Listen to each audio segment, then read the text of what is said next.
Let me guess. You've tried to get your finances together before. You downloaded a budgeting app, used it for about 6 days, then forgot it existed. You told yourself this would be the year you finally start investing. You watched a few videos about stocks, maybe opened a brokerage account, then realized you had no idea what you were doing and just kind of stopped. Or maybe you did everything right. You got the job. You make decent money. Your income is higher than it was 5 years ago. But somehow, your bank account still feels like it's stuck on level 1. And every month you're thinking, wait, where did all my money go? Look, if any of that sounds familiar, you're not alone. Because the truth is, building wealth isn't one big leap. It's actually a 4-stage process. And here's the problem. Most people never make it past stage 2. Not because they're lazy, not because they're bad with money, but because they misunderstand how wealth actually works. And today we're going to fix that. My name is Ethan, and I spend way too much time thinking about how people build wealth and why most of them struggle to do it. If you're someone who feels like you're working hard but your money still isn't growing the way it should, make sure to hit the subscribe button and give this video a thumbs up if this helps you out. Because once you understand these 4 stages, something really interesting happens. Your financial life suddenly starts to make sense. You realize why some people seem to move forward so quickly, and why so many others stay stuck for years. Stage 1. Financial survival. Alright, let's start with stage 1, survival. This is where most people begin their financial life. You're focused on one simple question. Can I cover my expenses? Your money comes in, and your money goes out. Groceries, transportation, bills, maybe a little left over, maybe not. And here's the thing. According to the Federal Reserve's Survey of Household Economics, about 37% of Americans would struggle to cover a $400 emergency. Think about that. $400. That's a car repair, a doctor visit, one unexpected bill. This is survival mode. And psychologically, survival mode changes how we think about money. Because when you're in survival mode, your brain is focused on short-term stability, not long-term growth. Behavioral economists call this scarcity mindset. When resources feel tight, your brain narrows its focus to immediate problems, not future opportunities, which is why people in stage 1 often say things like, I'll start investing later. I just need to make more money first. That's not irrational. If you're worried about covering rent, you're not thinking about compound interest. But here's the important part. The goal of stage 1 is not investing. The goal is stability. That means 3 things. Consistent income. 2. Controlled spending. 3. A starter emergency fund. Think of it like building the foundation of a house. You don't start with the roof. You start with something solid enough to build on. For most people, that means saving your first $1,000 to $3,000. Not glamorous, not exciting, but incredibly powerful psychologically. Because once you know an unexpected bill won't destroy your finances, everything changes. And that's when you enter stage 2. Stage 2, financial discipline. This is where most people quit, not because it's complicated, but because it's boring. Stage 2 is all about one thing: consistency. Saving consistently, spending intentionally, investing regularly. And here's where the math becomes really important. Let's say 2 people both earn $60,000 a year. Person A saves 5% of their income. That's $3,000 per year. Person B saves 15% of their income. That's $9,000 per year. Now imagine both invest that money in a simple index fund averaging 7% annual returns. After 20 years, Person A has about $123,000. Person B has about $369,000. Same salary, same investment, just different discipline. 3 times the wealth. But here's what most people don't realize. The hardest part of wealth building is not knowledge, it's behavior. In fact, a study by Dalbar found that the average investor significantly underperforms the market because of emotional decisions like panic selling and chasing trends. In other words, people sabotage themselves. And stage 2 is where that sabotage happens. Because this stage feels slow, painfully slow. You might be saving $500 a month. That feels like a lot. But after a year, you've got $6,000, which is great, but it doesn't feel life-changing. And this is where psychology becomes dangerous. Because humans are terrible at appreciating exponential growth. We're wired to expect quick results. So when wealth building doesn't feel exciting, people quit. They stop investing. They start spending more. They convince themselves it's not working. But look, here's the reality. Stage 2 is like going to the gym. The first few months, you barely see results. But the habits you build there determine everything that happens later. So how do you survive stage 2? 3 simple rules. Rule 1.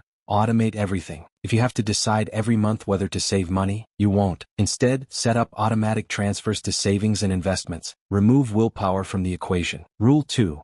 Increase savings with every raise. If your income goes up by $5,000 per year, don't spend all of it. Split it, half to lifestyle, Half to investments. Rule 3. Focus on rate, not amount. Your savings rate matters more than your income early on. Someone saving 20% of $50,000 builds wealth faster than someone saving 5% of $100,000. And if you stick with these habits long enough, something fascinating happens. You reach stage 3. Stage 3. Financial momentum. This is where it gets really interesting, because eventually, your investments start doing the heavy lifting. Let's say you've been investing $800 a month for 12 years. At a 7% return, you'd have roughly $180,000 invested. Now something magical starts happening. Your investments begin generating more growth each year than your contributions. If your portfolio grows 7%, that's $12,600 in a single year, which means even if you didn't invest another dollar, your wealth is still growing. This is financial momentum, and psychologically it's incredibly powerful, because for the first time you realize your money is working harder than you are. But here's the dangerous part. Stage 3 is where people start making big mistakes. They get overconfident. They start day trading. They chase crypto trends. They try to beat the market. The data on this is brutal. Over a 20-year period, over 90% of actively managed funds underperform simple index funds. Yet people constantly believe they can outsmart the market. Why?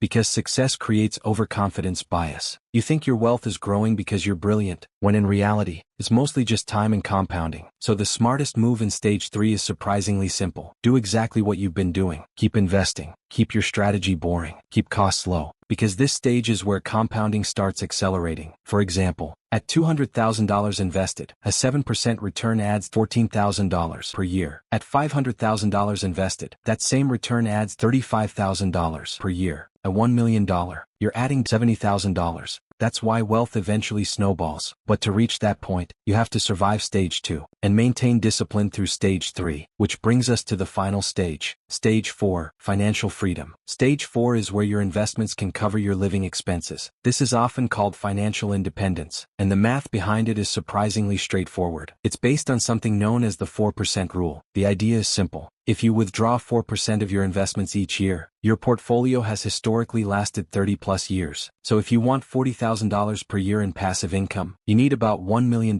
invested. If you want $80,000 per year, you need about $2 million.